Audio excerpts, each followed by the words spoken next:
Hello parents, welcome back. क्या आपके बच्चे को स्टेज फियर है या वो लोगों से बात करने से डरता है? तो आज के वीडियो में हम लोग 5 ऐसे सिंपल एक्टिविटीज के बारे में बात करेंगे जिससे आप अपने बच्चों की communication skills as well as confidence बढ़ा सकते हैं। इन एक्टिविटीज से बच्चों की वोकैबुलरी भी इंक्रीज होगी and they will start articulating their thoughts. First activity is show and tell. इस एक्टिविटी में आप बच्चे का कोई भी फेवरेट टॉय या फेवरेट फ्रूट उसके सामने ले आइए और उसको बोलिए कि इसके बारे में बताओ। तो अगर वो बड़ा बच्चा है या थोड़ा सा अंडरस्टैंड कर सकता है तो वो हो सकता है 5-6 लाइंस आपको बता दे। लेकिन अगर छोटा बच्चा है और वो एक सेंटेंस ही बता पाता है, दैट इज ऑल्सो फाइन। वो स्लोली एंड ग्रेजुअली वो और भी पॉइंट्स बना सकता है। पहले 2 बनाएगा, फिर 3 बनाएगा एंड ऐसे ही वो इंक्रीज होता जाएगा। लेकिन अगर ये एक्टिविटी बच्चे को इनिशियली नहीं समझ आ रही है तो आप उसके लिए एक एग्जाम्पल सेट कीजिए। आप वो टॉय या अपनी पसंद का कोई टॉय या फ्रूट लेकर के आप बच्चे या अपने हस्बैंड के साथ बैठ करके बच्चे को सामने रख करके आप उस पर्टिकुलर टॉय के बारे में या उस पर्टिकुलर फ्रूट के बारे में आप 2-4 लाइनें बोलिए ताकि उस बच्चे को ये समझ में आए कि गेम क्या है, ये एक्टिविटी क्या है। फिर उसके साथ वो चीज़ करिए तो वो बहुत ही आसानी से अपनी सेंटेंसेस फॉर्म कर पाएगा and this will increase his vocabulary as well as his thoughts also. इस एक्टिविटी को आप वीकली बेसिस पे करिए एंड बहुत ही इनिशियल स्टेज से स्टार्ट कर सकते हैं ताकि बच्चे के अंदर कॉन्फिडेंस आप इनिशियल लेवल में ही उसके डाल सके। Second activity is throw and catch. एक बॉल लीजिए, आप और बच्चे दोनों आमने सामने बैठिए। फिर आपको क्या करना है, ये बहुत ही फन एक्टिविटी है। आपको बच्चे को बॉल थ्रो करनी है और थ्रो करते समय आपको बच्चे को क्वेश्चन पूछना है, something like what is your favourite fruit. तो जैसे ही वो कैच कर लेगा, कैच करने के बाद वो जब आपको थ्रो करेगा तो उसको आंसर बोलना है, my favourite fruit is Apple, something like that. तो अगर बच्चे को ये गेम समझ में आती है तो आप ये उसके साथ बहुत ही रैंडम वे में और कॉन्वर्सेशनल वे में खेल सकते हैं। जैसे कि आपने उससे क्वेश्चन पूछा what is your favourite fruit, फिर जब वो थ्रो कर रहा है आपको तो उसने आपसे पूछा mama what is your favourite fruit. जब मैं थ्रो कर रही हूँ तो मैंने आंसर बताया my favourite fruit is banana. तो ये गेम बहुत ही इंटरेस्टिंग है, बच्चे बहुत ही इंटरेस्ट के साथ खेलते हैं।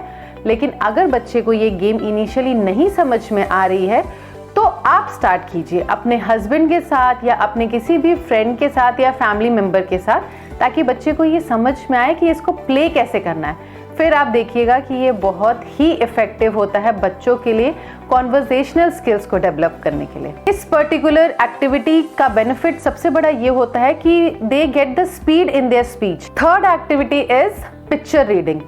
तो बच्चे को आप उसकी कोई भी फेवरेट स्टोरी बुक से या मैगजीन से या न्यूज़पेपर से कोई एक पिक्चर दिखा करके आप उसको बोलिए कि बेटा can you tell something about this picture.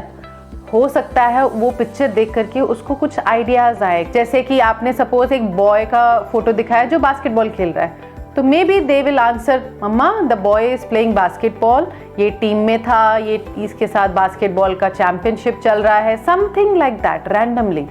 तो आप कोई भी फोटो उठा करके बच्चे के साथ वो एक्टिविटी कर सकते हैं।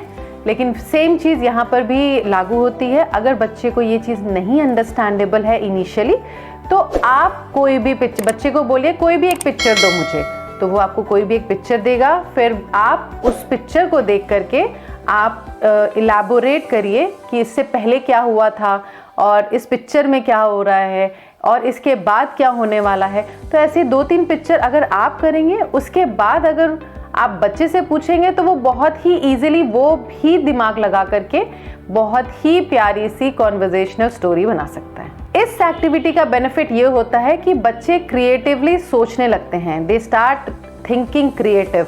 And second is vocabulary increase तो होती ही है। Fourth activity is book reading. Book reading छोटे बच्चे खुद से नहीं कर सकते हैं तो आपको उनकी फेवरेट बुक या बहुत सारी बुक्स, स्टोरी बुक्स लेकर के उनसे चूज करा करके आप स्टोरी पढ़िए और वो स्टोरी बहुत धीरे नहीं लाउड पढ़िए ताकि उसको एक एक वर्ड समझ में आए। लेकिन अगर वो किसी वर्ड में नहीं समझ में आ रहा है, वो अटक रहा है, तो आप उसको उस वर्ड को छोड़ करके आगे मत बढ़िए, उस वर्ड को तब तक समझाइए जब तक उसको वो वर्ड एक्चुअली नहीं समझ में आ जाता है। इट मीन्स लाइक अगर आप दोबारा कभी वो वर्ड यूज़ करें तो उसको वो याद आ जाए कि हाँ इसका मीनिंग क्या होता है।